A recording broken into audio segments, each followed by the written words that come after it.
네, 안녕하십니까. 오늘도 일상기도회를 통해서 함께 하나님을 기억하는 자리에 나아가기 원합니다.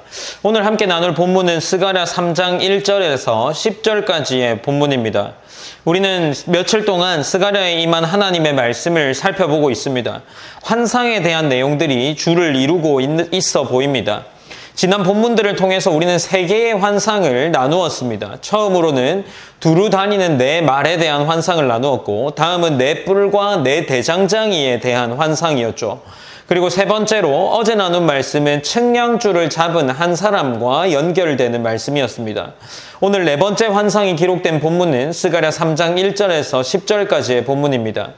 이 환상은 공동체의 중요한 리더인 대제사장 여호수아에게 초점을 맞추고 있습니다. 함께 본문을 살펴보겠습니다. 본문 1절을 보면 이렇게 기록합니다. 대제사장 여호수아는 여호와의 천사 앞에 섰고 사탄은 그의 오른쪽에 서서 그를 대적하는 것을 여호와께서 내게 보이시니라 라고 말하고 있습니다. 여호와께서 내게 보이시니라 라고 말하면서 지금 이 스가랴는 한 환상에 대한 이야기들을 이어나가고 있는 거죠. 그래서 이 환상에 대한 이야기는 무엇입니까? 이 장면은 이스라엘 공동체의 회복이 제사장을 통해 진행되어야 하는데 그 제사장이 고소를 당해서 하나님 앞에 서 있는 장면입니다. 하나님의 사역이 진행되어야 하는 이 시점에 그 중심에 있는 인물이 사탄의 공격을 받고 있는 모습을 보여주고 있습니다. 이어지는 9절에서는 생각과는 다른 내용이 기록되어 있는 듯합니다. 3장 2절에서는 여호와께서 사탄에게 이르시되 라고 말하면서 사탄을 향하여서 이야기하는 장면이 기록되어 있습니다. 우리가 이 고소를 당한 장면을 보면 여호수아에게 책망을 하고 여호수아를 향해서 무엇이라 이야기할 것 같은 하나님께서 이제 사탄에게 이야기하고 있는 겁니다. 사탄에게 하는 말은 이렇게 이어집니다. 사탄아, 여호와께서 너를 책망하노라. 예루살렘을 택한 여호와께서 너를 책망하노라 라고 이야기를 합니다. 여호와께서 너를 책망하노라 라는 말이 두 번 반복해서 기록되고 있습니다. 대제사장 여호수아가 자기 자신을 변호할 수 없는 상태였지만 하나님께서 친히 그의 변호자가 되셔서 이 상황을 이끌어가고 계시는 겁니다. 이 본문들을 살펴보다 보면 대제사장 여호수아는 대사나 행동이 없고 전적으로 하나님의 은혜에 의존하여서 수동적인 존재로 묘사가 되고 있습니다. 본문은 이제 3절부터 5절로 이어지고 있습니다. 여호수아가 더러운 옷을 입고 있었고 그 옷이 벗겨지고 새 옷이 입혀지는 장면이 3절에서 5절까지의 기록입니다. 그의 머리에는 새 옷이 바뀜과 동시에 그의 머리에는 정결한 관이 씌워집니다.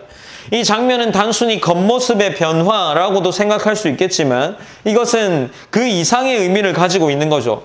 하나님께서 여호수아의 죄를 제거하시고 다시금 거룩한 사역을 감당할 수 있도록 회복시키는 장면이 바로 이 장면입니다. 구약에서도 마찬가지로 우리의 능력 없음과 하나님의 은혜가 얼마나 중요한지를 보여주는 본문이라고 할 수 있습니다. 여호와께서 모든 사역에 주권이 있음을 이 본문을 통해서 증거하고 있는 거죠. 우리는 예수 그리스도의 복음을 통해 경험하는 회복도 바로 이런 회복인 겁니다.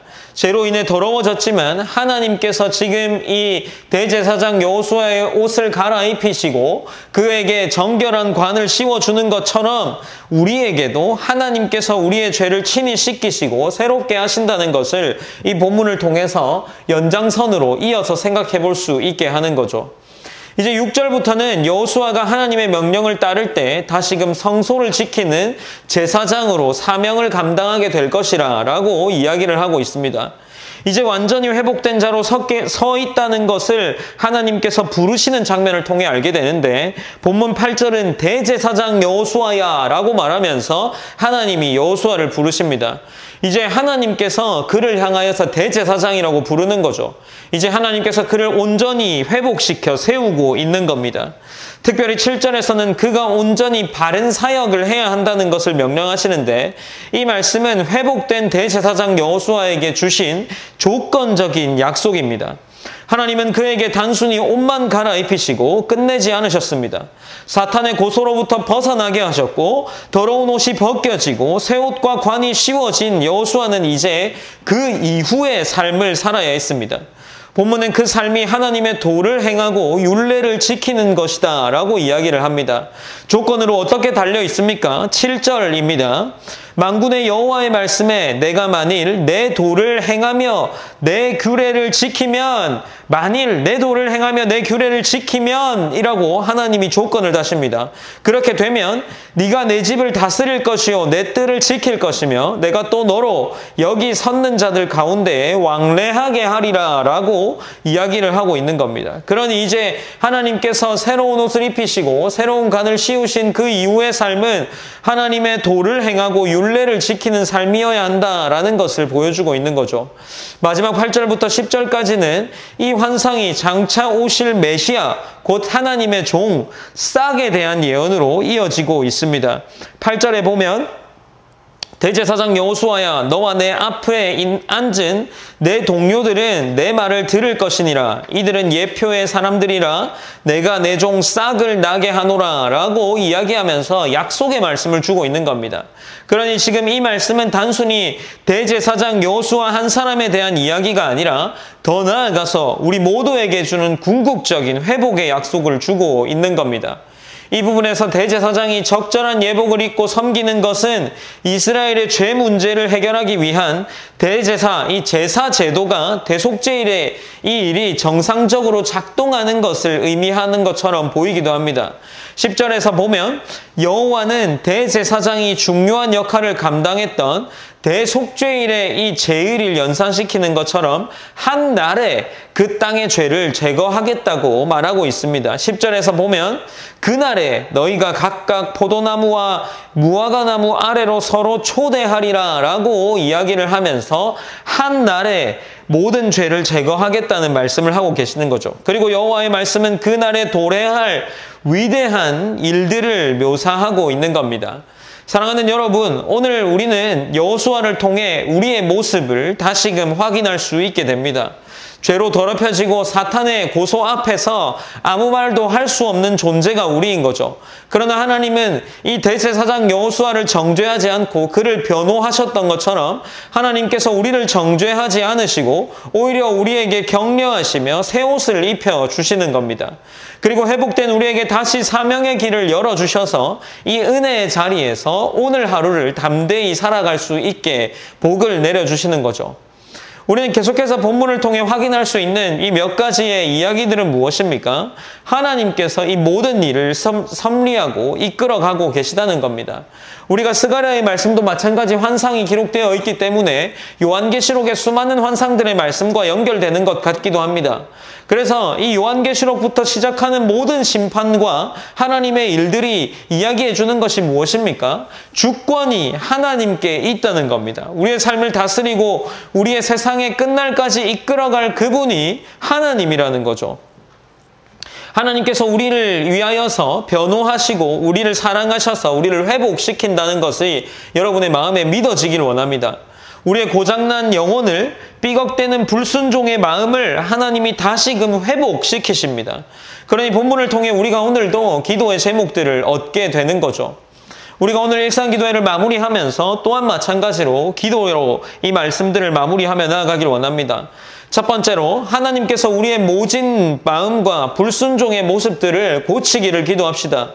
이 고치는 과정 중에 나의 노력이 분명하게 들어갈 겁니다. 그렇지만 기도함을 통해서 변화되시고 기도함이 전제된 우리의 모습들의 변화가 있기를 원했으면 좋겠습니다.